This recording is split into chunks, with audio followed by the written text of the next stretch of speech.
The November rain hammered against the iron gates of Nightshade Hall like 1,000 desperate fists. Rowena Ashford stood in the downpour, her threadbare coat doing nothing against the Montana cold. Water streamed down her face, mixing with something that might have been tears or might have been simple exhaustion. Her chestnut hair hung in wet ropes around her pale face, and her green eyes held the kind of weariness that came from 3 days without proper sleep. Behind her, 8 miles of mountain road stretched back toward the town of Silverpine. She had walked every step in the freezing rain because there was no money for a horse, no money for a wagon, no money for anything except the 47 cents that clinked uselessly in her coat pocket. The manor loomed above her like something carved from nightmares. Gray stone walls rose 4 stories high, their surface dark with age and moisture. Towers jutted toward the storm-black sky at odd angles, as if the building had grown organically rather than been constructed. Every window glowed with warm yellow light, but somehow that illumination made the shadows deeper, more menacing. The architecture was Gothic ancient wrong in ways Rowena could not articulate. It looked like the kind of place where hope went to die. She raised her fist to knock on the servant's entrance, then hesitated. 28 years old, and this was where life had brought her. This was her last chance, her final option. If the master of Nightshade Hall turned her away, she and Briar would freeze to death within the week. The Montana winter had come early this year, brutal and unforgiving. The Yellowstone River had frozen over in October. The laundry where she had been washing clothes had closed. There was no work, no shelter, no future. The door swung open before her knuckles touched wood. An old woman stood in the doorway, brittle as dried bone. She had silver hair pulled back in a severe bun and steel-gray eyes that assessed Rowena the way a butcher might assess a side of beef past its prime. She wore a black dress that might have been fashionable 50 years ago, and her posture was military straight, despite what must have been 70 years of life. "We have no positions available." The woman's voice was cold, dismissive, final. "Please." Rowena's voice cracked, but she forced herself to continue. "I can cook, clean men clothes. I can work any position you have. My daughter is only 6 years old, and we have not eaten in 2 days. I am not interested in sob stories." The woman moved to close the door. Rowena's hand shot out, stopping it. Her palms slapped against the aged wood with a sound like a gunshot. The old woman's eyes widened, slightly surprised, breaking through the mask of indifference. "I will do anything," Rowena said, and she heard the steel in her own voice. "Not begging, negotiating. Any work you have, just please give me a chance." The steel-eyed woman studied her. Then her gaze shifted past Rowena to something in the shadows beyond the gate. Her expression changed, subtle but unmistakable. Recognition, perhaps even fear. One moment, the door closed. Rowena stood shivering, hope and dread warring in her chest. The rain continued its relentless assault. Her fingers had gone numb inside her wet gloves. Somewhere in the distance, a wolf howled, and the sound seemed to echo off the mountains surrounding Nightshade Hall. She thought about Briar waiting in their rented room above the butcher's shop in Silverpine. 6 years old, with brown hair and brown eyes and a smile that could break your heart. Briar had not complained about the hunger, had not cried when Rowena sold her favorite doll to buy bread. She had simply asked, with the terrible wisdom of children who grow up too fast, "Mama, will we be warm again?" Rowena had promised they would. Now she had to make that promise real, no matter the cost. The door opened again. This time a man stood there. Rowena's breath caught. He was impossibly tall, well over 6 feet, with a frame that suggested strength without bulk. Black hair swept back from a face that looked carved from marble by a sculptor who understood beauty but not warmth. His eyes were the most startling shade of metallic silver she had ever seen, reflecting the lightning that cracked across the sky behind her. They seemed to catch and hold the light like mirrors, like an animal's eyes in the dark. He wore a dark suit that probably cost more than her entire village made in a year. The fabric was perfect, unmarred by rain, despite the storm. When he moved down the steps toward her, it was with the fluid grace of a predator. His footsteps made no sound. "You are the woman seeking work." His voice was deep, cultured, with an accent she could not place. Something old, British perhaps, or French, or something that predated both. "Yes, sir." Rowena forced herself to meet those silver eyes. "My name is Rowena Ashford. I am a widow with a young daughter. I can work any position you have available." The man descended the final steps. Up close, she could see that his skin was pale, almost luminous in the darkness. He circled her slowly like a buyer at a horse auction. She held herself still, refusing to cower. "Your husband," he said. "How long has he been dead?" 3 months. There was an accident at the Thornfield lumber mill. She lifted her chin. I sold everything we owned, then worked where I could. But winter came early. The river froze. The laundry closed. She met his silver eyes steadily. I have knocked on every door in the county. Yours is the last. And if you turn me away, then my daughter and I will likely freeze to death in whatever shelter we can find. Her voice did not waver. But at least I will know I tried everything. Silence stretched between them. The man studied her with an intensity that made her skin prickle. There was something not quite human about him, something that set off every survival instinct she possessed. The way he moved without sound, the way his eyes reflected light like mirrors, the way the cold seemed to radiate from him rather than toward him. What is your daughter's name? He asked quietly. Briar. She is 6 years old. Bright, curious kind. Rowena's hands clenched into fists. She deserves better than a mother who cannot even provide a proper meal. Something almost like understanding crossed his features. I am Dorian Gravesend. I own this manor and the surrounding lands. His silver eyes held hers. I have one position available, though I suspect you will refuse it once you hear the terms. I will not refuse. Rowena's voice was firm. Whatever it is, I will do it. He moved closer. She caught a scent like winter air and old books, something cold and ancient that made her think of crypts and centuries. His presence was overwhelming, not through aggression, but through sheer otherness. The only position I have available, he said, his voice dropping lower, is not for a maid or a cook or a laundress. He paused, and in that pause, Rowena felt the weight of inevitability. The only job here is wife, in my bed. The words hit her like a physical blow. Rowena staggered back a step, her mind reeling. She had expected many things, degrading things, desperate things, but not this. I do not understand, she managed. It is quite simple. Dorian's tone was matter-of-fact, as if he were discussing the weather. I require a wife. You require security and resources. We can come to an arrangement that benefits both parties. That is insane. The words burst out before she could stop them. You do not even know me. One eyebrow arched. Marriages of convenience have existed for centuries, Mrs. Ashford. This would be no different, except we would both go into it with clear eyes and honest terms. Rowena's heart hammered against her ribs. This was madness, complete madness. But another voice whispered in the back of her mind, cold and calculating. It whispered about Briar shivering in their rented room, about the 47 cents that would not buy another day's food, about the very real possibility that they might not survive another week. What exactly are you proposing? She heard herself ask. You would become my wife in all legal respects. Dorian clasped his hands behind his back. You and your daughter would live here at Nightshade Hall. You would have food, shelter, clothing, warmth. Your daughter would receive an education. You would want for nothing. He let the implication hang in the air. And in exchange, you would fulfill the duties of a wife. You would share my bed. You would be bound to me. You would not leave without my permission.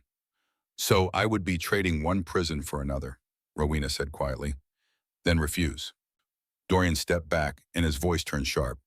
Walk away, take your pride, and see how long it keeps you warm when the real winter storms hit. His silver eyes glittered in the darkness. I am offering you survival, Mrs. Ashford. I am not a kind man, but I am a practical one. You would be cared for, protected. Your daughter would never go hungry again. He paused. What kind of mother would that make you to refuse such an offer for the sake of pride? What kind of mother would I be, Rowena countered, to sell myself like this? The kind who loves her child more than her pride. Dorian's response was immediate. The kind who understands that survival sometimes requires sacrifice. I will not pretend this is romance. I will not lie and say I love you. But I will promise you this. He took a step closer. You would be treated with respect. Your daughter would be cherished. And you would never again have to stand in the rain begging for work. Thunder crashed overhead. Rowena thought of Briar waiting in their cold room with an empty stomach and trusting eyes. She thought of the 47 cents in her pocket. She thought of the 37 people who had already said no. She thought of the winter that would kill them both if she walked away. I need time to think, she said. 24 hours. Dorian's voice was firm. Tomorrow at sunset, return with your answer. If you agree, bring your daughter and whatever possessions you have. If you refuse, do not come back. He turned to go, then paused. One more thing. If you accept, you should know what you are agreeing to. I am not like other men, Mrs. Ashford. This house is not like other houses. His silver eyes seemed to glow in the darkness. I sleep during the day. I am awake only at night. The servants here are all bound by contracts they cannot break. He paused again, and when he spoke, his voice was very quiet. And the last woman who tried to leave Nightshade Hall without my permission was found 3 days later, frozen in the woods. Her face was locked in a scream. Rowena's blood turned to ice. Was that a threat? It was a fact. Dorian's expression was grave. The manor protects what belongs to it. If you become mine, the manor will protect you as well. But it will also ensure you stay. He moved toward the door. Think on that when you make your decision. The door closed with finality, leaving Rowena alone in the rain. She stood there for a long moment, her mind churning with impossible choices. What was Dorian Gravesend? Those eyes, that grace, the way he moved without sound, the sleeping during the day and waking only at night. None of it made sense. All of it terrified her. But Briar's face swam before her eyes, and Rowena knew what her answer would be. Tomorrow at sunset, she would return to Nightshade Hall. Tomorrow at sunset, she would agree to become wife to a man who was clearly more than human. Because in the end, that was what mothers did. They survived, no matter the cost. The walk back to Silverpine took 3 hours through the freezing rain. By the time Rowena reached the butcher's shop, her clothes were soaked through and her teeth chattered uncontrollably. She climbed the narrow stairs to their rented room, each step an effort. The door opened to reveal a space barely large enough for a bed and a rickety chair. The single window was cracked, letting in cold air that made the candle flame dance. Briar sat on the bed wrapped in their one thin blanket, reading by candlelight. At 6 years old, she had taught herself to read from the few books Rowena had managed to keep. Mama. Briar's face lit up, and Rowena's heart broke all over again at how thin her daughter had become. The roundness had left her cheeks. Her collarbones showed sharp beneath her nightgown. Rowena pulled her daughter close, feeling the small body shiver. Did you find work? Briar asked, her voice hopeful. Perhaps. Rowena chose her words carefully. She would not lie to her daughter, but she would not burden her with the full weight of this decision either. I met a lord who owns a great manor. He has offered us a position there. Briar pulled back to look at her mother's face. What kind of position? He wants me to marry him. Silence. Briar's brown eyes went wide. Marry him? But you were married to Papa. I know, sweetheart. Rowena brushed wet hair back from her face. But Papa is gone, and we need help. This lord can give us food and warmth and safety. Do you love him? The question was so direct, so innocent, that it cut like a knife. No, Rowena refused to lie. I do not know him, but sometimes people make practical choices to survive. Briar was quiet for a long moment, processing this information with the terrible maturity of a child who had grown up too fast. Would he be nice to us? I believe so. Would we have our own room? Yes. Would we have food every day? Yes. Briar nodded slowly. Then we should do it, Mama. I am so hungry. If this lord can help us, then we should say yes. When had her child become so wise? Rowena pulled Briar close again, breathing in the scent of her hair. You are too smart for your own good. So we are going. Briar's voice was small but steady. Yes, tomorrow at sunset we will go to Nightshade Hall. Rowena looked at her daughter seriously. But Briar Lord Gravesend is different. Strange. He only comes out at night. There will be rules we have to follow. Is he a monster? The question was curious rather than frightened. Rowena considered how to answer. I do not know what he is, she said finally, but he offered us safety, and I am choosing to trust that offer. Briar nodded solemnly. Then we will be brave together. Yes, Rowena kissed her forehead. Brave together. That night, Rowena lay awake while Briar slept curled against her side. Her mind conjured possibilities, each more frightening than the last. The word formed in her thoughts like ice crystallizing vampire. Was that what Dorian Gravesend was? It would explain the silver eyes, the pale skin, the way he moved without sound, the sleeping during the day. But vampires were just stories, legends, things to frighten children. Except Rowena had seen his eyes reflect light like an animal's, had felt the cold that radiated from him, had sensed the predator beneath the gentleman's clothing.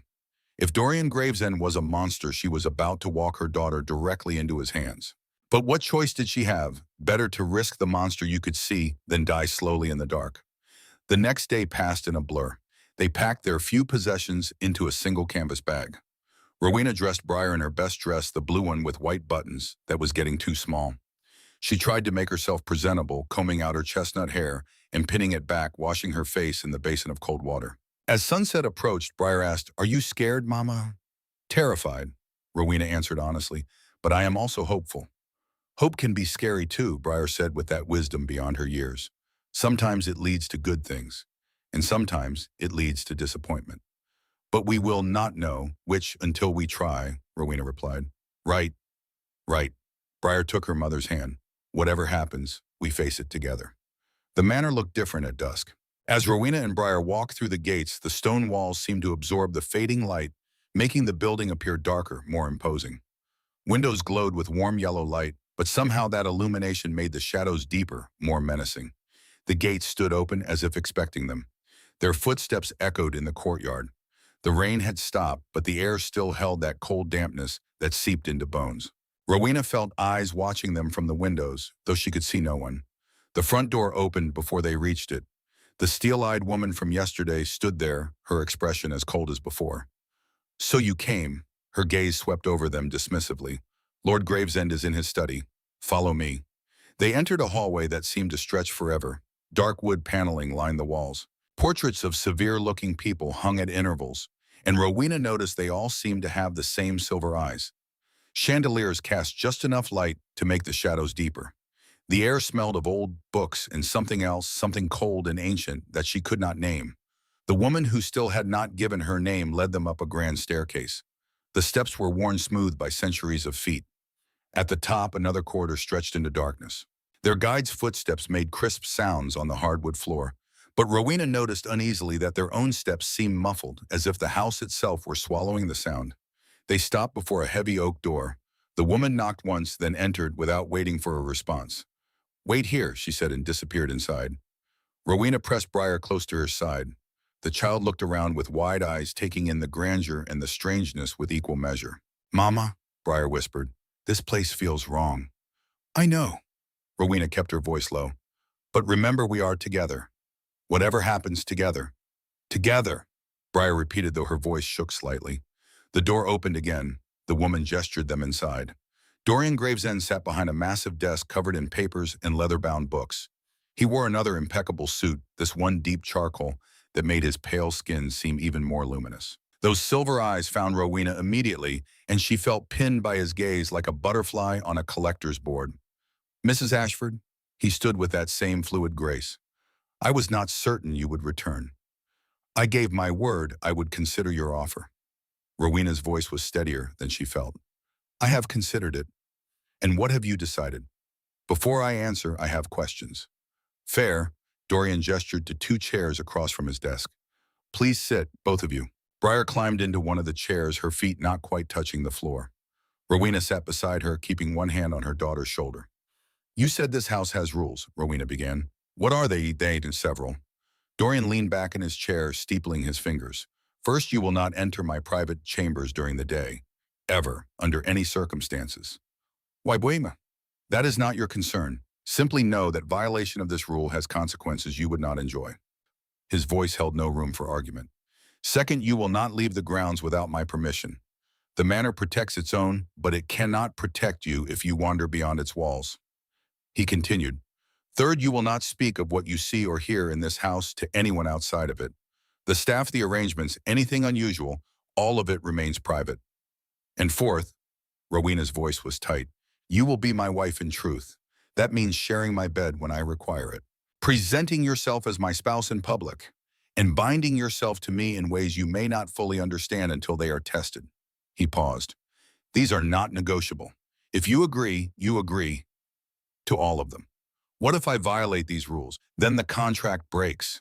Dorian's expression was grave, and breaking the contract has consequences. The last woman who tried to leave, she broke her contract. The manor responded accordingly. You make it sound like the house is alive. Perhaps it is in ways. His silver eyes flickered with something that might have been amusement or warning. Nightshade Hall has stood for over 500 years. It has seen empires rise and fall. It remembers everything and everyone who has lived within its walls. He leaned forward slightly. And it protects what belongs to it with a jealousy that borders on malevolence. Rowena felt ice in her veins. You are asking me to trap myself and my daughter in a house that might kill us if we displease it. I am asking you to accept protection that comes with rules. Dorian's voice softened slightly. Rowena, I will not lie to you. This life is not normal, but it is safe. Provided you follow the agreements we make, your daughter will never starve. You will never sleep in the cold again. His silver eyes held hers. Is that not worth some restrictions? Briar tugged on Rowena's sleeve. Mama, can I ask something? Of course, sweetheart. Briar turned to Dorian, her brown eyes curious rather than frightened. Are you going to hurt my mama? The bluntness of the question made Rowena's breath catch. Dorian studied the child for a long moment. When he spoke, his voice was gentle, the first time Rowena had heard such a tone from him. No, he said, I will not hurt your mother. I will keep her safe.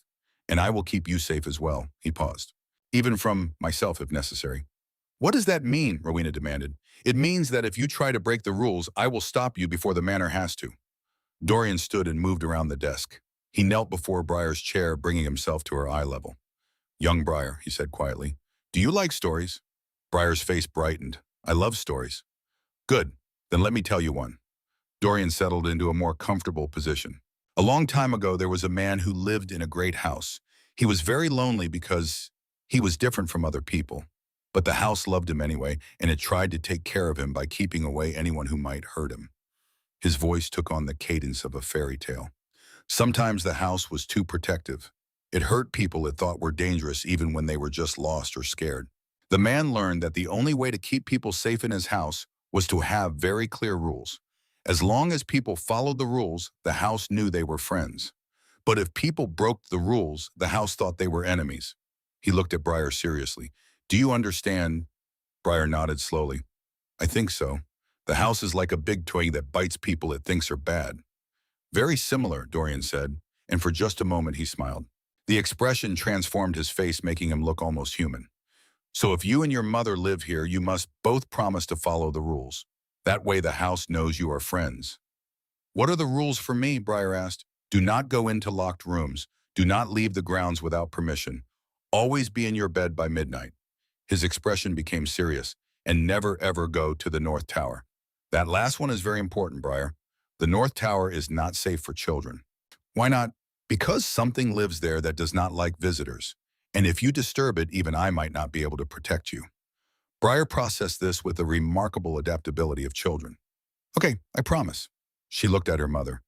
We should say yes, Mama. I like Lord Gravesend. He tells good stories. Rowena looked between her daughter's trusting face and Dorian's unreadable expression. She thought about the alternatives, the cold room, the empty stomachs, the very real possibility of death before winter's end. Yes, the word came out before she could stop it. We accept your terms, all of them. Dorian straightened and something flickered in his silver eyes that might have been relief. Then we have an agreement. He moved to a cabinet and pulled out a document. The paper was thick, expensive, covered in dense text. He set it on the desk with a sound like a judge's gavel. This is a marriage contract. It outlines everything we have discussed, plus legal considerations regarding property inheritance and rights. He placed a fountain pen beside it. You should read it carefully before you sign. Rowena scanned the pages. The language was formal, legal, difficult to parse, but certain phrases jumped out at her like accusations in perpetuity. Bound to the estate.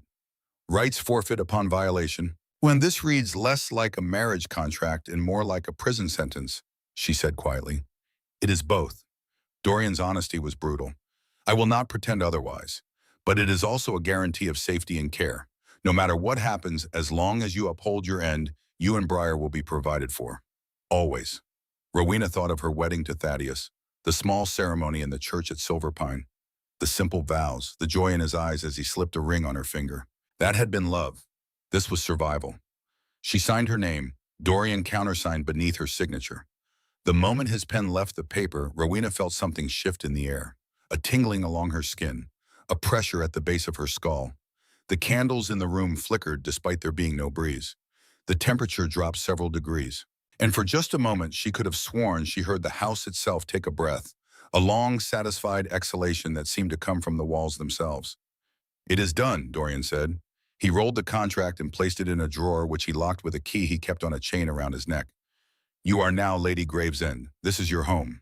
He paused. Your prison. Call it what you wish, Rowena said, unable to keep the bitterness from her voice. The reality remains the same. We are bound here now, both of us. Yes, Dorian's silver eyes held hers. You are. He moved toward the door, then paused with his hand on the handle. Mrs. Greaves will show you and Briar to your rooms. Your daughter will have the blue suite in the east wing. You will have chambers adjacent to mine." His voice dropped lower. "Tonight, after Briar is settled and asleep, you will come to my chambers. We will consummate the marriage and seal the bond properly." Was terror and resignation warred in Rowena's chest. "Of course. Sooner rather than later, so I cannot change my mind." "Would you?" Dorian asked quietly. "Even if you could." The admission tasted like ash. "I would walk through fire for my daughter's life." "Then you will survive this as well." He opened the door. Mrs. Greaves, the steel-eyed woman, appeared as if she had been waiting just outside. "Yes, my lord. Show Lady Gravesend and her daughter to their rooms. Make sure the child has dinner and is settled for the night." He glanced at Rowena. "Then prepare the ladies' chambers adjacent to mine." Mrs. Greaves's expression flickered with something that might have been surprise, but she curtsied. "Yes, my lord." As they followed Mrs. Greaves out, Rowena looked back at Dorian one last time. He stood by the window, silhouetted against the darkening sky. He looked more like a statue than a man, more like a monument to loneliness than anything living. "What have I done?" the thought whispered through her mind like wind through a graveyard. "What have I traded my freedom for?" But then Briar's hand slipped into hers, warm and trusting, and Rowena pushed the doubts away. For her daughter, she could endure anything, even becoming wife to a monster, even letting him into her bed, even binding herself to a house that killed people who tried to leave. She had to. Their rooms were beyond anything Rowena could have imagined. Briar's chamber was a child's paradise. The bed was enormous, draped with soft blankets and shades of cream and rose. Bookshelves lined one wall filled with leather-bound volumes that looked centuries old alongside newer children's stories. A chest stood open near the window, revealing beautiful dresses in fabrics Rowena had only seen in shop windows. Toys were scattered across a plush rug, wooden horses, porcelain dolls, a miniature tea set. And the window seat overlooked gardens that seemed to glow in the moonlight, flowers blooming impossibly in November. "Is this all for me?" Briar's eyes were wide as saucers. "Yes." Mrs. Greaves's voice was slightly less cold when addressing the child. "Lord Gravesend had this prepared when he learned of your age. He wanted you to have everything you might need." Rowena felt something twist in her chest. Dorian had prepared this room before she had even agreed. He had been so certain she would say yes. Or perhaps he simply understood desperation well enough to know she had no other choice. Her own chambers connected to Briar's through a small door. The room was elegant but sparse compared to her daughter's wonderland. A four-poster bed dominated the space, its dark curtains drawn back to reveal burgundy linens. A wardrobe stood against one wall. A vanity with a silver-backed mirror occupied another corner. And on the opposite side of the room, a door that she assumed led to Dorian's private chambers. That door was currently closed and locked. "Dinner will be brought shortly," Mrs. Greaves said, moving toward the exit. Then she paused, her steel-gray eyes finding Rowena's. "Lady Gravesend, a word of advice." Rowena waited. "Follow the rules, all of them. Lord Gravesend is fair but absolute. The manor responds to his will, and his will is law here." "What exactly is this place?" Rowena asked quietly, not wanting Briar to hear from the other room. Mrs. Greaves was silent for a long moment. When she spoke, her voice held something that might have been pity. "A sanctuary, a prison, a purgatory. Take your pick." She gestured vaguely at the walls. "I have been here for 37 years. I followed the rules and I am still alive. That is more than I can say for those who did not." With that cheerful statement, she left. Rowena sank onto the edge of the bed, her hands shaking. From Briar's room, she heard her daughter's excited voice as she discovered each new treasure. At least one of them was happy. A knock at the connecting door made her jump. "Come in," she called. Dorian entered without waiting for further invitation. He had changed into more casual clothing, though casual for him still meant elegance. A dark shirt open at the collar, fitted trousers. Those same silver eyes that seemed to see through her. "I wanted to check that everything was satisfactory," he said. "It is more than satisfactory. It is overwhelming." Rowena stood feeling at a disadvantage, sitting while he loomed over her. "You have been generous with Briar. She is a child. Children should be happy." His expression softened slightly. "I may not be human, but I am not needlessly cruel." "So you admit to being inhuman?" "What else would I be?" Dorian moved to the window, looking out at the moonlit grounds. "A man who sleeps during the day and wakes at night, who does not age, who has lived in this house for longer than any mortal should." He turned back to her. "A man who can command shadows and read the uncertainty in your eyes like words on a page. I am exactly what you suspect me to be, Rowena. And you still married me knowing this, still brought your daughter into my home. Always for Briar. Then you are braver than most, Dorian said quietly, or more desperate. That too, she crossed her arms. When does this happen? The consummation. Are you frightened? Why lie? Rowena met his gaze. But I agreed to this. I will not fight you. I do not want your reluctant compliance. Dorian's voice held an edge. When I take you to my bed, I want your presence, your attention, not your cowering. Then what do you want? The question burst out.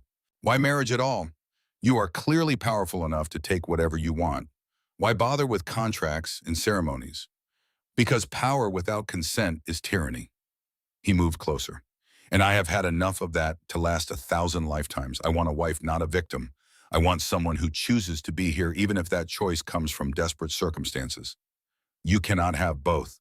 Rowena's voice was tight. You cannot demand my presence and my choice when you have trapped me here. Can I not? His hand came up to brush a strand of hair from her face. The touch was cold, gentle, disturbing. You made a choice tonight, Rowena. You signed the contract. You agreed to be my wife. Now I am asking if you will honor that agreement with your whole self or just pieces. That is not fair. Life is not fair. His silver eyes held hers. But I am offering you a chance at something more than simple survival. I am offering you power within these walls. The title of Lady Gravesend carries weight. The servants will answer to you. The household will run as you see fit. You will have authority, autonomy, everything except the ability to leave. Blessing. He paused. Is that truly so terrible? Yes, the word was barely a whisper. Because you are asking me to be grateful for a cage. I am asking you to make the best of a situation neither of us chose. Dorian stepped back. I did not choose loneliness, Rowena. I did not choose this existence. But I survive it by creating order, by finding small happinesses where I can. Perhaps we can do the same together. How long? The question surprised them both. How long what? How long have you been alone? Something shifted in his expression. Vulnerability raw and unexpected. A very long time. Too long. His voice held depths of grief she had not anticipated. I have had companions over the years. Some stayed longer than others. But humans age and die and I remain. It becomes exhausting watching everything you care about turn to dust. So you found someone desperate enough to be trapped with you forever, Rowena said, and despite the harshness of the words, she felt a flicker of understanding. That is cruel but accurate. Dorian moved toward the door. I will return in the 2 hours. That should give you time to settle Briar, to prepare yourself, and to decide if you can accept this arrangement with grace or if you will merely endure it. What difference does it make? Every difference. He paused at the threshold. I do not want a martyr in my bed, Rowena. I want a partner, even one bound by contract rather than love. He left, closing the door quietly behind him. Rowena stared at the space where he had been. A partner, as if they were equals in this, as if she had any power at all. But perhaps that was the key.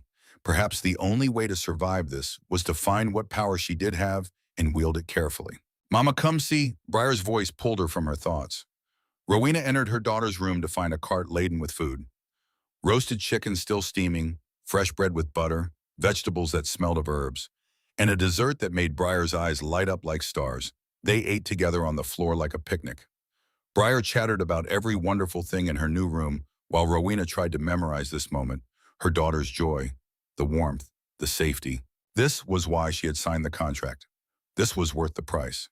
After dinner, she helped Briar into a nightgown she found in the wardrobe, soft as silk and perfectly sized. She tucked her daughter into the enormous bed and sat beside her, stroking her hair. Are you happy here? Rowena asked. Briar nodded sleepily. This is like a fairy tale. Lord Gravesend is like a prince in a castle. He is not a prince, sweetheart. He is something else. But he is keeping us safe, right? Yes, he is keeping us safe. Do you like him, Mama? I do not know yet. Rowena was honest, but I am trying. That is all we can do, Briar said, her eyes already closing. Try and see what happens. She fell asleep mid-sentence, exhausted by the day's emotions. Rowena sat with her a while longer, watching her peaceful face, gathering her courage for what came next. 2 hours. Dorian had said 2 hours.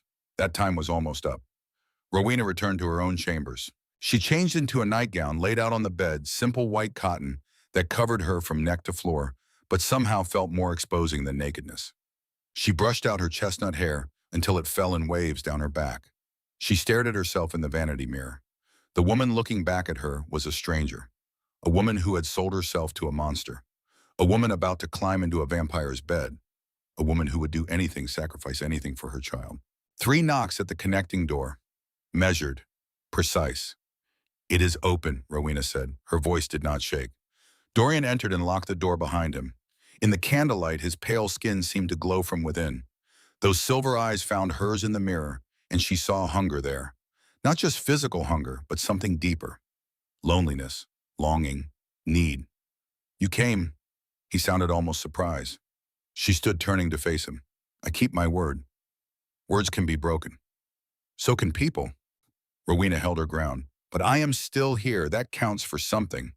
Dorian crossed the room, slowly giving her time to flee if she chose. But Rowena did not move. If this was the price of Briar's safety, she would pay it. "Tell me something," he said, stopping just in front of her. "Are you afraid of me or of what I am?" "Both, neither. I do not know." Rowena met his eyes. "I am afraid of what you could do to me, what you could take from me. But I am also afraid of how much I need what you are offering." "That is honest." His hand came up to cup her face thumb, brushing her cheekbone. "I can work with honest." He leaned in slowly, giving her every chance to pull away. When his lips met hers, they were cool and firm and gentler than she expected. Rowena's hands came up instinctively to his chest. Whether to push away or pull closer, she could not say. The kiss deepened. Dorian's arms slid around her waist, drawing her against him. She could feel the coldness of his body through the thin nightgown, could sense the inhuman strength in his careful embrace. And beneath her uncertainty, beneath her resignation, something stirred. Curiosity, interest, the faint possibility that this might not be the horror she had imagined. He pulled back, studying her face. "You are trembling." "Anticipation or apprehension?" Rowena whispered. "I cannot tell anymore." "Good." Dorian lifted her chin. "Uncertainty can be transformed into other things with the right attention. Let me show you." He kissed her again, and this time Rowena allowed herself to respond. This was her life now, her choice, her cage. She might as well find what beauty she could within its bars. The night stretched ahead, full of strange surrender. And as Dorian guided her toward the bed, as his hands began to explore as she gave herself over to this bizarre marriage, Rowena thought of Briar sleeping peacefully next door. For that peace, for that safety, for that chance at something better, she could endure this. She could become whatever Dorian Gravesend needed her to be. She could learn to live in this house that remembered everything. She could survive. What she did not expect as his touch gentled her apprehension, and his whispered words promised things she did not dare believe, was that surviving might transform into something else, something that felt almost like living. The morning came too soon and not soon enough. Rowena woke alone in the massive bedsheets tangled around her body. Dorian was gone as if he had never been there, except she could still feel the coolness of his touch on her skin, could still taste him on her lips, could still hear his voice in the dark saying things that made her ache in ways she had not expected. She sat up slowly, her body protesting. The night had been overwhelming, terrifying and gentle and strange all at once. Dorian had been careful with her, perhaps sensing how close she was to breaking. He had coaxed responses from her body even as her mind reeled. And when it was over, he had held her until she fell asleep, his cold arms somehow comforting in the darkness. Now morning light streamed through the windows and Rowena was alone. A note lay on the pillow beside her. The handwriting was elegant masculine. "I sleep in my chambers during the day. Do not attempt to enter. The door is locked and will remain so. You are free to explore the manor, but remember the rules. The North Tower is forbidden. The gardens are safe. The library is on the 2nd floor if you wish to read. Mrs. Greaves will assist you with anything you need. Tonight I will find you after Briar is asleep. We will talk. There is much you need to understand about your new life. D." He had signed it simply D, as if they were intimate now, as if one night in his bed created familiarity. Perhaps it did in whatever twisted way their relationship functioned. Rowena rose and dressed in clothes she found in the wardrobe. Simple dresses, elegant, but practical, all perfectly sized. Everything in this house seemed to anticipate needs before they were spoken.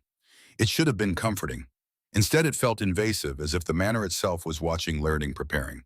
Briar was already awake when Rowena checked on her, sitting in the window seat with a book open in her lap. "Morning, Mama." She looked up with a smile. "Did you sleep well?" "Well enough." Rowena sat beside her. "And you?" This is the most comfortable bed I have ever slept in. Briar's joy was infectious. And look, someone brought breakfast. A tray sat on a small table laden with eggs and toast and jam. Rowena's stomach growled despite the strangeness of everything. When did this arrive? She asked. I do not know. It was just here when I woke up. Briar tilted her head thoughtfully. Magic, maybe? Rowena thought of Dorian's words. The house protects what belongs to it. Perhaps magic was as good an explanation as any for a building that seemed to live and breathe and anticipate. They ate together, Briar chattering about the books she wanted to read, and whether there were horses she could visit, and if the gardens had flowers even in winter. Rowena listened and nodded, and tried to ignore the sense that invisible eyes watched their every move. After breakfast, Mrs. Greaves appeared without knocking, entering Briar's room as if she had every right. She probably did in whatever hierarchy governed this strange house. Lady Gravesend, she nodded to Rowena. Lord Gravesend has instructed me to give you a tour of the manor and explain the household operations. Your daughter may accompany us or remain here with one of the maids. I want to come. Briar hopped down from her seat. I want to see everything. Then see everything you shall. Mrs. Greaves's expression softened slightly when looking at the child. But remember, there are places we do not go. The North Tower, Briar recited seriously. I know, and locked doors are locked for a reason. Correct. The tour began. Nightshade Hall was enormous, far larger than it appeared from outside. Endless corridors branched into more corridors. Rooms opened into suites that opened into wings. Rowena lost count of the bedchambers, sitting rooms, parlors, and spaces whose purpose she could not even guess. The library was spectacular. 3 stories of books with rolling ladders and comfortable chairs and windows that somehow never let in too much sun. Briar gasped when she saw it, immediately running to the nearest shelf. The kitchen was vast, run by a cook named Mrs. Davies, who seemed less intimidating than Mrs. Greaves, but no more willing to answer questions about the nature of the house. The dining room could seat 30. The ballroom could hold 100. It was a house built for entertaining on a grand scale, though Rowena saw no evidence that anyone ever visited. Who else lives here? She finally asked as they climbed yet another staircase. Just the staff, Mrs. Greaves replied. Myself, Mrs. Davies, 3 maids, 2 groundskeepers, and a stable master. We all have quarters in the East Wing.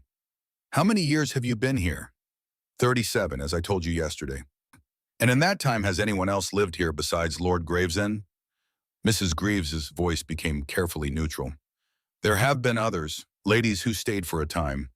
Where are they now? Gone. That is all you need to know. They walked through a portrait gallery where severe faces stared down from gilded frames. Many had those same silver eyes, Dorian's family. He is the last of his line, Mrs. Greaves said when she noticed Rowena studying the paintings. The Gravesend family has owned this land for over 500 years. His parents died long ago and he never had siblings. Now he is alone. Is that why he wanted a wife? Rowena asked. Loneliness. Perhaps. Or perhaps he simply wanted someone to share the burden of immortality. Mrs. Greaves stopped before a locked door at the end of a long corridor. This is Lord Gravesend's wing. You may enter your adjacent chambers, but this door, she indicated the heavy oak barrier, remains locked during the day. At night he will come to you. He will not summon you here. What is beyond that door? His private rooms, his sanctuary, his coffin if you prefer the dramatic term. Mrs. Greaves' expression was grave. He sleeps deeply during the day, vulnerable in ways he is not at night. That door protects him. And if someone were to break through it, the manor would respond. She paused. As I said, the house protects its own. We do not test that protection. The tour continued, but Rowena's mind stayed on that locked door. Dorian slept beyond it right now, vulnerable, alone. She wondered what he looked like in sleep, if he looked peaceful or troubled, if whatever dreams vampires had were gentle or nightmarish. They emerged into the gardens through a conservatory filled with winter-blooming plants. Outside, despite the November cold, flowers grew in profusion. Roses that should not bloom in this season. Lily of the valley, winter jasmine, even delicate orchids in protected alcoves. It is always like this, Mrs. Greaves said. The gardens do not follow normal seasons. They respond to the manor's will. And the manor wills them beautiful. Can I play here? Briar's eyes were wide. During the day, yes, but you must be inside before dark. The gardens change at night. They become less friendly. What does that mean? Rowena asked sharply. It means that what protects also ensnares. Mrs. Greaves's voice dropped. The manor loves Lord Gravesend, absolutely. It will protect his interests above all others, including the well-being of those he cares for. If it believes someone is a threat, or if someone breaks the rules, the gardens become a labyrinth. People have gotten lost. Most eventually find their way out. She paused. Some do not. This is insane. Rowena looked around at the beautiful, terrible gardens. You are describing a house that thinks and feels and punishes. That is impossible. You are married to a vampire. Mrs. Greaves's tone was matter-of-fact. You have signed a contract binding you to this place forever. You will watch your daughter grow old while you remain the same age because his bite will change you eventually, or does, whether you wish it or not. She met Rowena's eyes. The impossible became your reality the moment you walked through those gates. Now you must learn to live with it. The words hit Rowena like a physical blow. Remain the same age. She had not thought about that, had not considered the implications of being bound to an immortal creature. Would she become like him? Undying, unchanging, trapped in this body forever? I did not agree to that. Rowena's voice shook. To becoming like him. You agreed to be his wife in all ways. Mrs. Greaves's expression held something almost like pity. That includes sharing his nature eventually. The transformation does not happen immediately. It takes years of regular feeding, but it will happen, Lady Gravesend. You will become a vampire yourself, and this manor will be your home for centuries. She paused. Unless, of course, you break the contract and face the consequences. I need to sit down. Rowena stumbled toward a bench. There was a bench perfectly positioned in a small alcove as if the gardens had anticipated her need. She sank onto it, her mind reeling. Briar ran up, face flushed from exploring. Mama, look what I found. She held out a perfect white rose. Impossible. Beautiful, exactly like this whole nightmare. Rowena took the flower, its petals soft against her palm, and wondered what she had truly agreed to when she signed that contract. Forever. That was what Mrs. Greaves was saying. Not just a marriage of convenience that might end with age or death or simple dissolution. Forever bound to this place, to Dorian, to a life that was no longer quite human. She looked up at Nightshade Hall looming above them, its stone walls dark against the bright sky. The window seemed to watch her with Dorian's silver eyes, and Rowena understood with perfect, terrible clarity that she had not escaped the cold and hunger. She had simply traded one kind of death for another. This one just took longer. That evening, Rowena sat in her chambers watching the sunset through the window. Each fading ray of light felt like a countdown. Soon Dorian would wake. Soon he would come to her. Soon she would have to confront him about what Mrs. Greaves had revealed. Briar was already asleep in the next room, exhausted from exploring the gardens and library. She had adapted to Nightshade Hall with the remarkable resilience of children accepting the strangeness as if magic were simply another fact of life. Rowena envied that acceptance, even as she dreaded what it might cost her daughter in years to come. The knock came precisely at sunset. 3 measured raps. Dorian did not wait for permission before entering, though he closed the door quietly behind him. He wore another impeccable suit, deep burgundy this time, and his silver eyes found her immediately. You are angry. His voice was calm, observational. I can see it in the set of your shoulders. Angry does not begin to cover what I am feeling. Rowena stood, fists clenched at her sides. You did not tell me. Did not tell you what specifically? There are many things I have not yet explained. That I would become like you. Rowena's voice rose despite her attempt at control. That this binding is permanent. That I signed away not just my freedom, but my humanity. She advanced on him. You let me think this was just a marriage of convenience. A transaction. You did not mention the part where I become a monster. Dorian's expression hardened. I am not a monster, and neither will you be. You are a vampire. You sleep in a coffin. You drink blood. What else would you call that? Survivor. His voice was cold now. I am a survivor of circumstances. I did not choose, playing the hand I was dealt as best I can. The same as you. That is not the same. I had no choice. You had every choice. Dorian moved closer. You could have walked away. You could have refused to sign. You could have taken your chances with winter and starvation. But you chose security over freedom. You chose survival over death. His silver eyes blazed. Do not pretend now that you are a victim when you made a calculated decision. I would have made a different calculation if I had known all the terms. Then let me be clear about the terms now. Dorian's voice was steel. You are my wife. That bond will deepen over time through proximity and through my bite. Eventually, yes, you will begin to change. The process takes years, sometimes decades. You will age more slowly. You will gain strength, heightened senses, resistance to disease and injury. He paused. And yes, eventually you will need to feed as I do. But that transformation is not immediate, and it comes with benefits you cannot yet imagine. Benefits, Rowena laughed bitterly. You call becoming a blood-drinking creature of the night a benefit. I call living for centuries while everyone you love turns to dust a reality you will have to accept. Dorian's voice was hard. I call never being sick, never being weak, never being helpless a gift. His expression was intense. You have been helpless, Rowena. You know what that feels like. Watching your husband die, watching your savings disappear, watching your daughter go hungry. I am offering you power to ensure that never happens again. At the cost of my soul. Souls are overrated.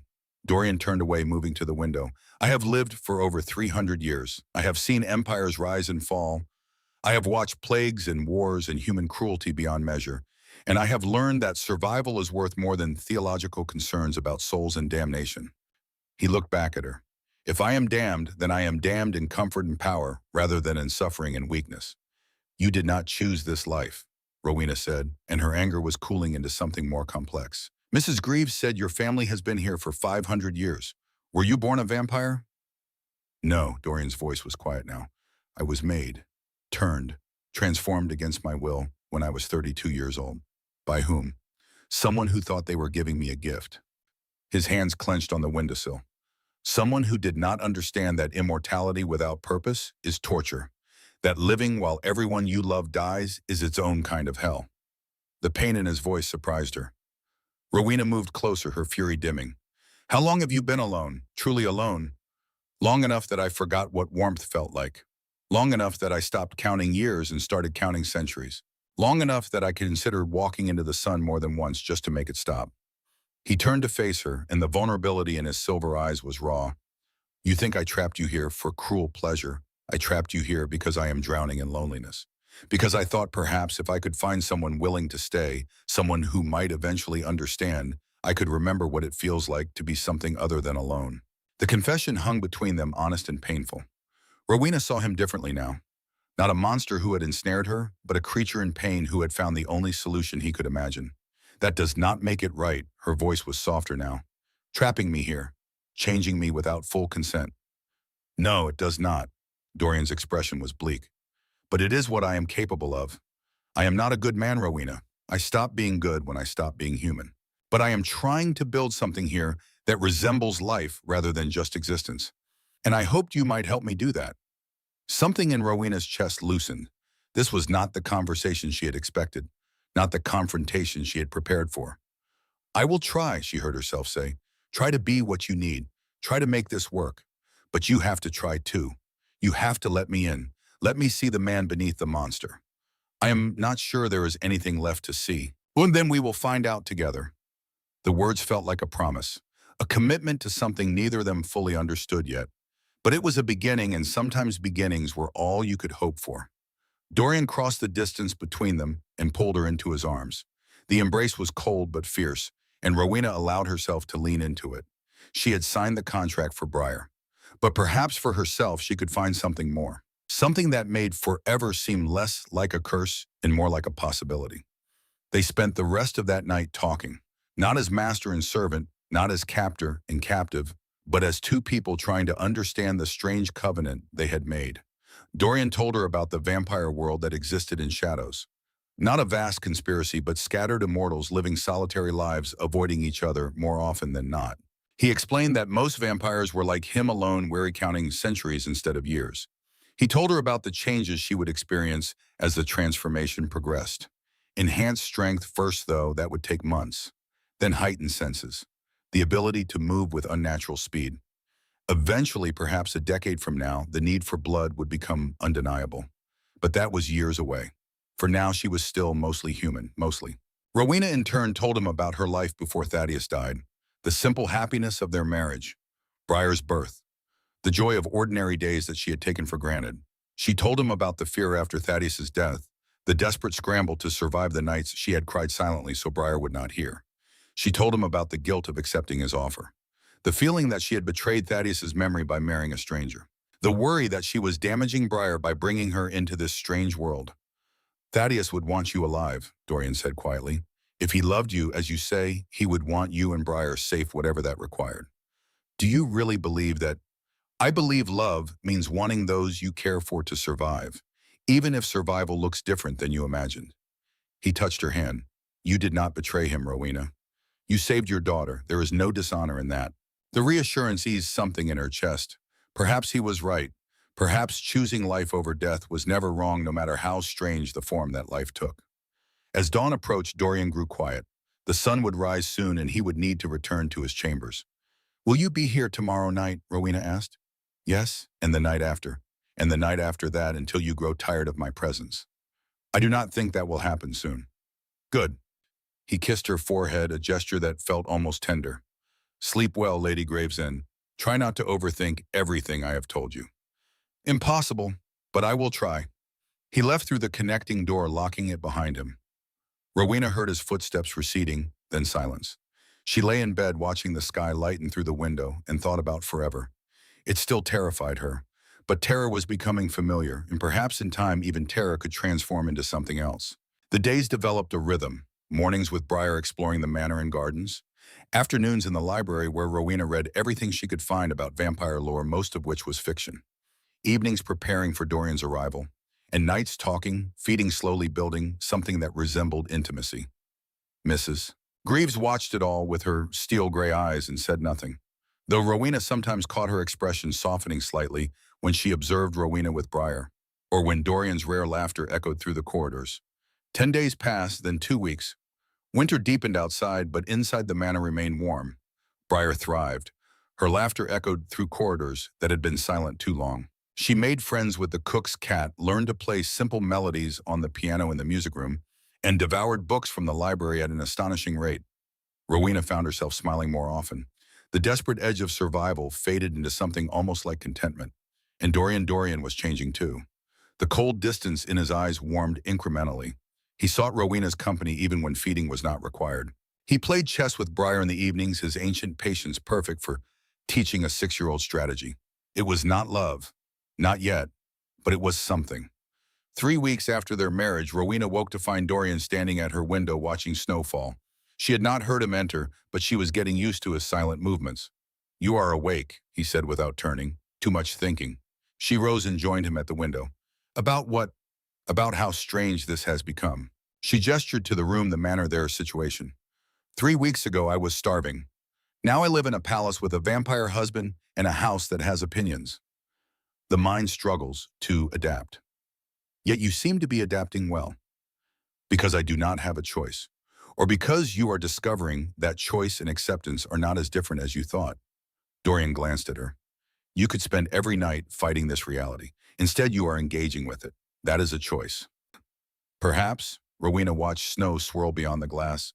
Or perhaps I am just tired of fighting. You are many things, but tired is not one of them. He turned to face her fully. You have more strength than anyone I have known. You challenge me, question me, refuse to simply accept my authority. Do you know how rare that is? Most people who live here either fear me or try to manipulate me. You do neither. What do I do instead? Intrigue me. Make me remember what it was like to want something more than solitude. His hand came up to brush snowmelt from her hair. She had been in the gardens earlier, and small ice crystals still clung to her strands. You make me feel less like a monster and more like a man. That sounds dangerous for both of us. It is. Dorian's voice dropped lower. Because wanting things, caring about things, it creates vulnerability. And I have spent centuries avoiding vulnerability. So why stop now? Because you make it seem worth the risk. He kissed her, and this time it was different.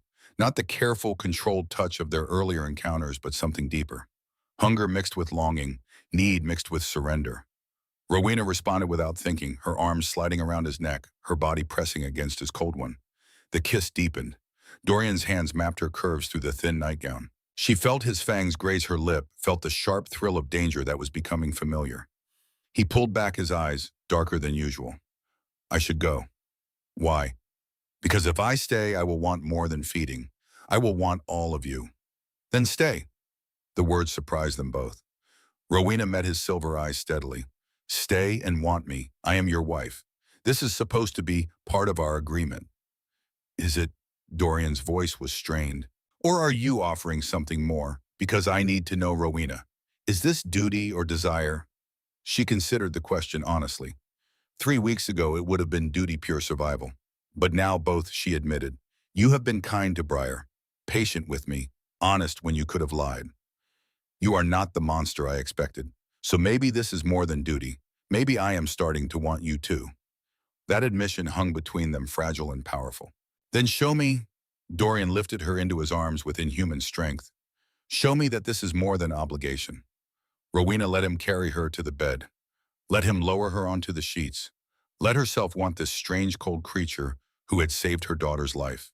And as the night unfolded, as their bodies learned each other with new intention, as pleasure mixed with the sharp sweetness of his bite, Rowena realized something that should have terrified her but somehow did not. She was falling for him, not love yet, but the dangerous territory before love, the place where falling became inevitable. I am in trouble, she thought, as Dorian's mouth found her throat. So much trouble, but for the first time in months, trouble felt like possibility rather than disaster. On the 21st day of her marriage, everything changed. Rowena was in the library with Briar when Mrs. Greaves appeared in the doorway, her face pale. Lady Gravesend, a word, please. The urgency in her voice made Rowena's stomach clench. She followed Mrs. Greaves into the corridor, leaving Briar absorbed in a book about horses. What is it? There is a visitor at the gate, a man named Councilman Ambrose Thorne. He claims to have legal business with Lord Gravesend. Legal business? What kind? Mrs. Greaves's expression was grim. He is contesting the ownership of Nightshade Hall, claims the property is abandoned, that Lord Gravesend has no legitimate heir, that the land should revert to the territory for development. Rowena felt ice in her veins. Can he do that? He is trying, and he has brought a territorial judge with him. Where is Dorian? Asleep. The sun is still up. He cannot wake for another 2 hours. 2 hours. Rowena looked out the window at the afternoon sun still high in the sky. 2 hours before Dorian could defend himself, defend his home, defend them. What can I do? She asked. Mrs. Greaves studied her. You are Lady Gravesend now. You have authority in this house. You could meet with them. Represent your husband until he wakes. I am nobody, a widow from Silverpine who married him 3 weeks ago. You are his wife. That makes you somebody.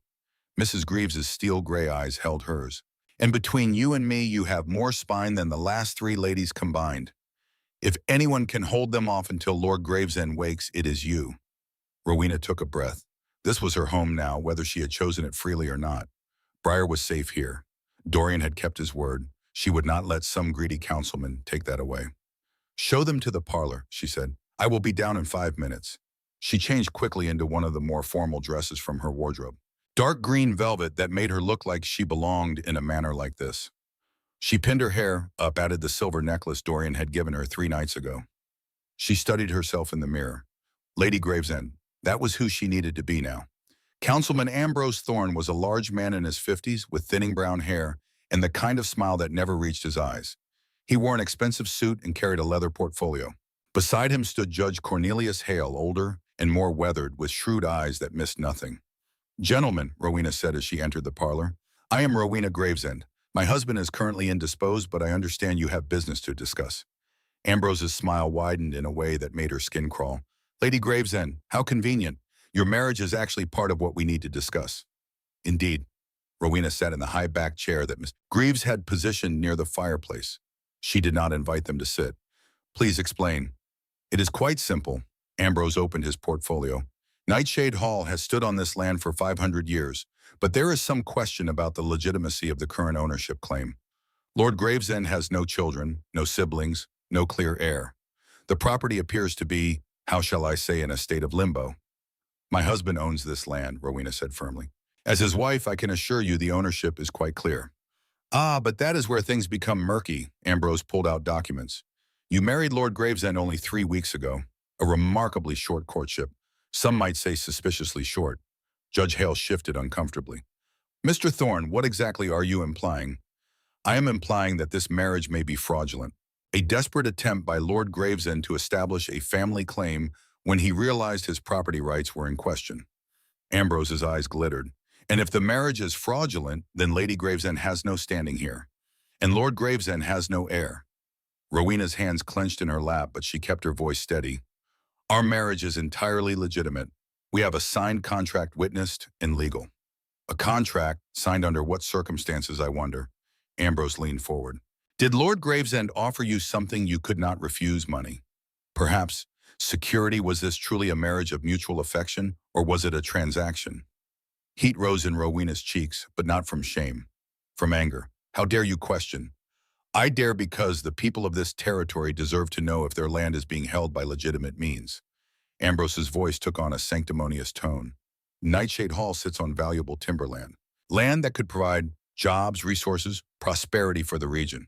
Instead, it molders here under the control of a recluse who contributes nothing to the community. That was a lie, and Rowena knew it. Dorian had told her about the schools he funded, the roads he maintained, the medical supplies he provided to nearby towns. But Ambrose was painting a picture for the judge, and it was working. She could see doubt creeping into Judge Hale's expression. Lord Gravesend has been a generous benefactor to this region for decades, Rowena said. He funds the school in Silver Pine. He maintains the mountain roads. He provides. Provides what? Ambrose interrupted. Mysterious donations from a man no one ever sees, who only appears at night, who has lived here for how long exactly? Longer than should be possible for any normal man. There it was, the real accusation. Ambrose knew what Dorian was, or at least suspected, and he was using that knowledge as a weapon. Judge Hale cleared his throat. Mr. Thorne, I am here to assess property claims, not to engage in speculation about Lord Gravesend's personal habits. Of course, Your Honor. I merely point out that there are irregularities that merit investigation. Ambrose turned back to Rowena. Lady Gravesend, can you produce the original land deed? The document that proves Lord Gravesend's claim to this property? Rowena's mind raced. She had no idea where such a document would be. Dorian had never mentioned it. But if she admitted that Ambrose would use it as evidence of her illegitimacy as lady of the manor. The deed is in my husband's private study, she said, hoping it was true. I will retrieve it. Excellent. We will wait. Rowena stood and left the parlor with as much dignity as she could muster. The moment she was out of sight, she ran. Up the stairs, down the corridor to Dorian's locked wing. She tried the door even though she knew it would not open. It did not. Mrs. Greaves, she called. The housekeeper appeared almost instantly.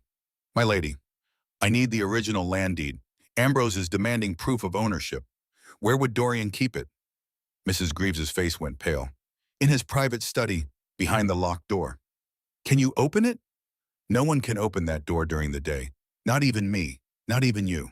Mrs. Greaves gripped Rowena's arm. If you enter while he sleeps, the manor will respond. It will think you are a threat. Then what do I do? You stall. You hold them off until sunset. 2 more hours. 2 hours. Rowena closed her eyes, thinking. Then she remembered something. The library. 3 stories of books and documents. If Nightshade Hall had stood for 500 years, surely there were records, historical documents, something she could use. The library, she said. Are there archives, old documents about the manor's history? Mrs. Greaves's eyes widened. The 3rd floor. Lord Gravesend keeps historical records there. I do not know if the deed is among them, but there might be something.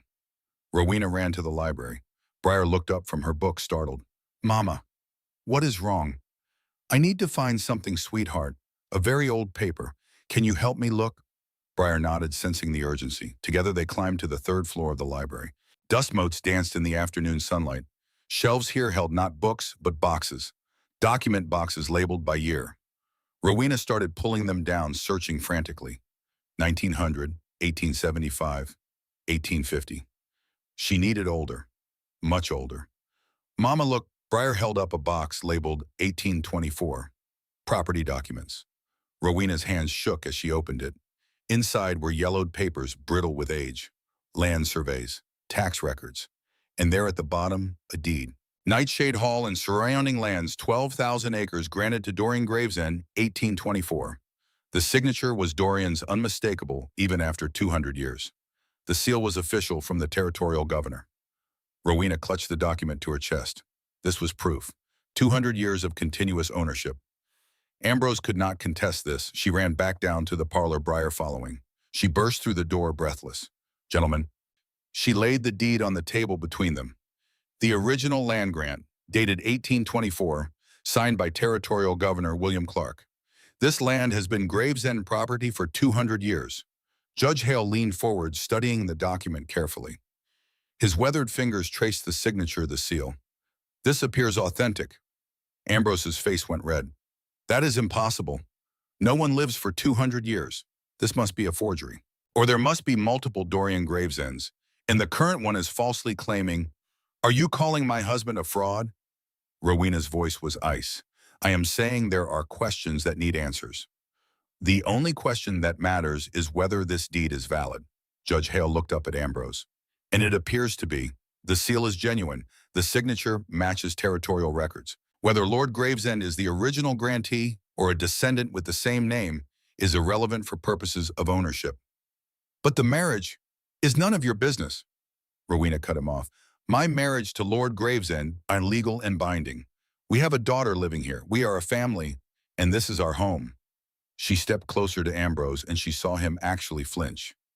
"You came here hoping to find us vulnerable, hoping to exploit some legal loophole to seize land that does not belong to you. What is your real interest, councilman? What do you gain from taking Nightshade Hall?" Ambrose's eyes flickered. "Guilt. Calculation.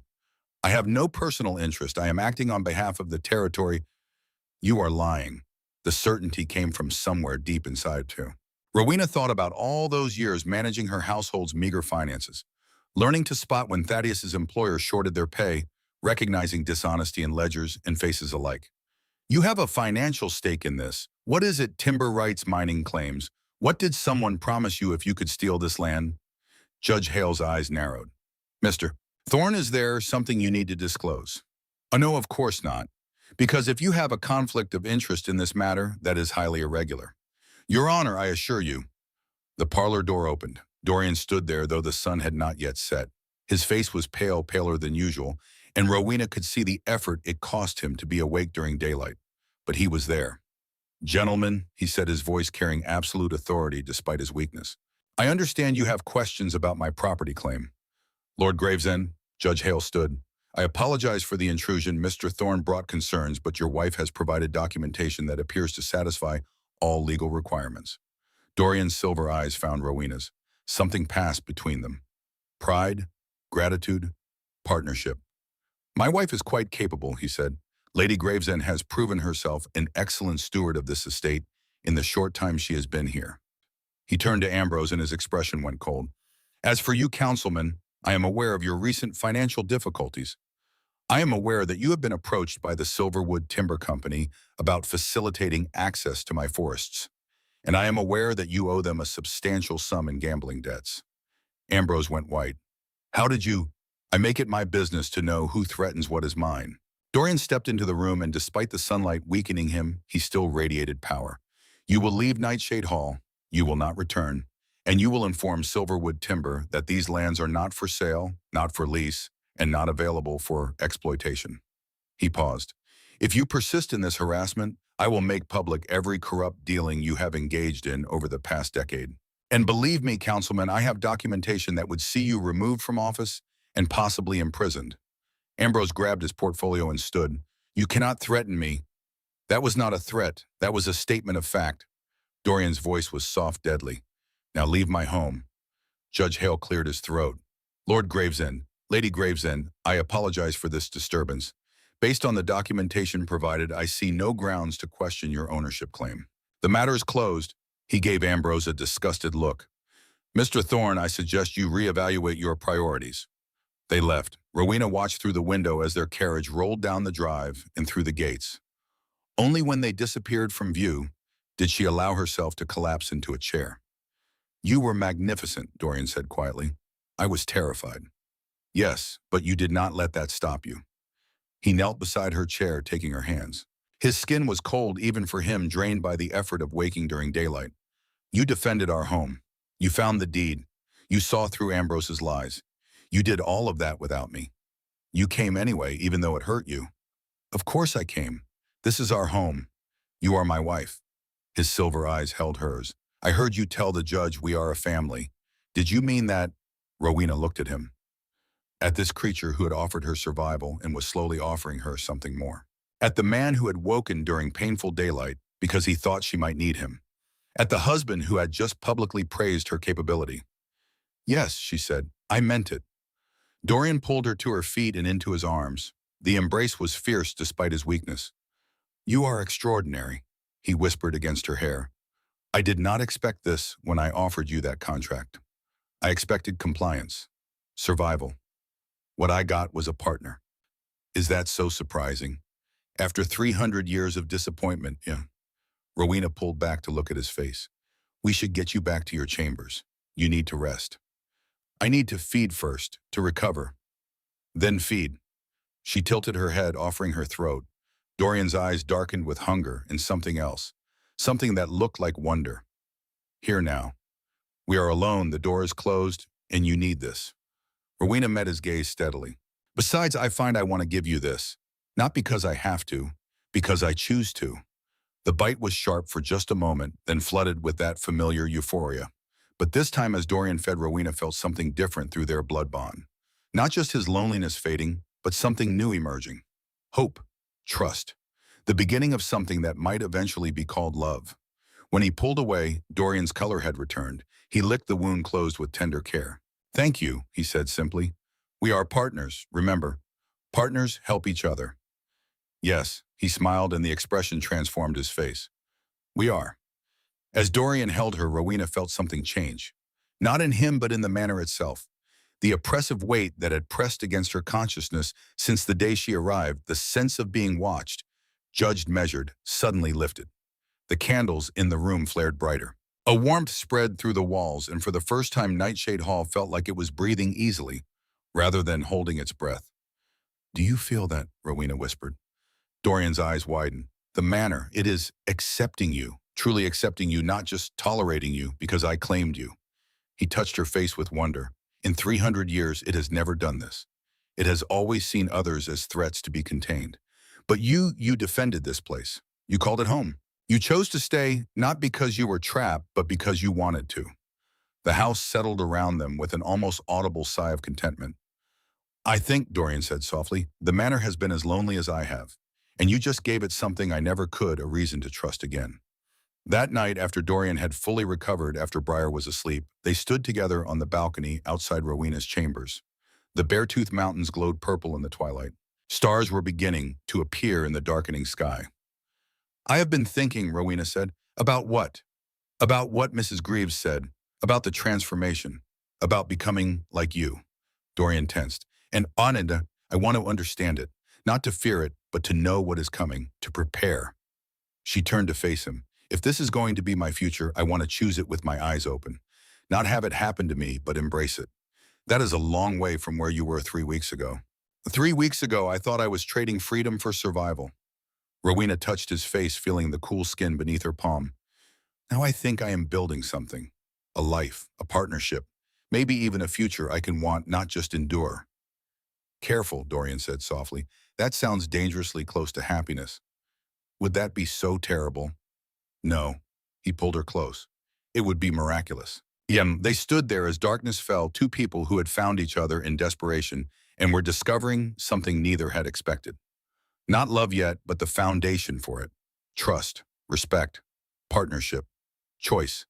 And in the house below, the manor itself seemed to settle, as if sensing that its master had finally found what he needed. Not someone to possess, but someone to stand beside.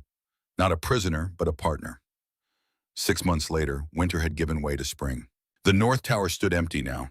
Whatever had lived there, and Rowena suspected it had been the manor's darkest manifestation of possessiveness, a watchful guardian that killed those who fled, had dissipated when the house learned to love without devouring. The door stood open for the first time in centuries, revealing only dust and empty rooms. Mrs. Greaves had wept when she saw it, though she would not explain why. Briar was 7 now, thriving in the village school that Dorian funded. 12 children from Silverpine attended, including 3 whose families Rowena had personally invited. The girl came home each afternoon with stories of her friends, her teachers, her discoveries. She still loved the library at Nightshade Hall, but she also loved the normalcy of school, of being a child among children. Rowena herself had changed. Her skin was slightly paler, her green eyes brighter with hints of silver at the edges. She avoided direct sunlight now. It was uncomfortable, though not yet painful. Her strength had increased. She could lift furniture that would have been impossible before. The transformation was progressing slowly, just as Dorian had promised. She had years yet before the final changes. And Dorian smiled now. Frequently, he hosted monthly dinners for the village leaders. He taught Briar piano and chess and history. He and Rowena spent their nights in conversation and companionship, building a partnership that had become the foundation of something deeper. Judge Hale had mentioned at a town meeting that Lord and Lady Gravesend represent the kind of community partnership we need more of. Even the rumors about Dorian had shifted from fear to respect. Ambrose Thorne had been removed from office 3 months ago, fled to California in disgrace. Marcus Voss, the corrupt mill owner whose negligence had killed Thaddeus and 11 others, was serving 20 years in the territorial prison. Justice Rowena had discovered came in many forms. Mrs. Greaves had received a letter from Paris 4 months ago. The handwriting was unfamiliar, but the message was clear. The 7th Lady Gravesend succeeded where I failed. Tell her I am finally free. S. Seraphine, one of the previous wives, a live vampire and finally free of whatever had bound her to the manor all those years. The school Dorian funded had doubled in size. The roads he maintained now connected 3 valleys. The medical supplies he provided had saved lives through the harsh winter. And Rowena had found her own purpose. She managed the estate's charitable works, kept meticulous records of donations, and recipients used the skills she had developed in poverty to ensure resources reached those who needed them most. Now, on a warm May evening, Rowena stood on the balcony with Dorian's arm around her shoulders and Briar safe asleep in the rooms beyond. The Beartooth Mountains glowed orange gold in the sunset. Birds sang in the gardens below where flowers bloomed in profusion. "Do you ever regret it?" Dorian asked quietly. "The choice you made that night in the rain?" Rowena considered the question honestly. "I regret the circumstances that forced the choice. I regret that desperation was the beginning. But the choice itself, no." She turned to look at him. "3 weeks ago, I signed a contract in desperation. Tonight, I stand here in partnership. The cage I feared was becoming a choice I make daily. And perhaps that the power to choose, even within constraints, is the greatest freedom of all." "You are wiser than I was at your age," Dorian said. "It took me centuries to understand that." "You had no partner to learn it with." Rowena smiled. "I have you, and I have you." He kissed her forehead. "My wife, my partner, my—" "Say it," she whispered. "My love." The words came out soft but certain. "Somewhere between the contract and tonight I fell in love with you, Rowena Gravesend. I did not think I was capable of it anymore. But you taught me. Then we taught each other." Rowena's heart swelled. "Because I love you too. Not because I have to. Not because of the contract or the bond or the manor. I love you because of who you are. The man beneath the monster. The partner beside me. The future we are building." They kissed as the stars began to appear, as the manor hummed contentedly around them, as the life they had built together stretched ahead into forever. It was not the life Rowena had imagined when she stood shivering in the rain 6 months ago, but it was becoming a life she could choose with worry rather than resignation. A life built on partnership and trust, and the growing certainty that sometimes the strangest beginnings led to the most beautiful endings. Lady Rowena Gravesend stood in the warm Montana night with a vampire's arm around her shoulders, and her daughter safe asleep in the rooms beyond, and for the first time in a very long time, she felt complete. The future stretched ahead, unknown, but no longer frightening. She would face it with eyes open, with a partner beside her, and with the knowledge that she had chosen this path. Not perfectly, not without struggle, but with courage and with hope and with love. Forever was still a long time. But with Dorian, with Briar, with this house that had learned to love, without devouring, Rowena knew she would more than survive it. She would thrive. And that, in the end, was all that mattered.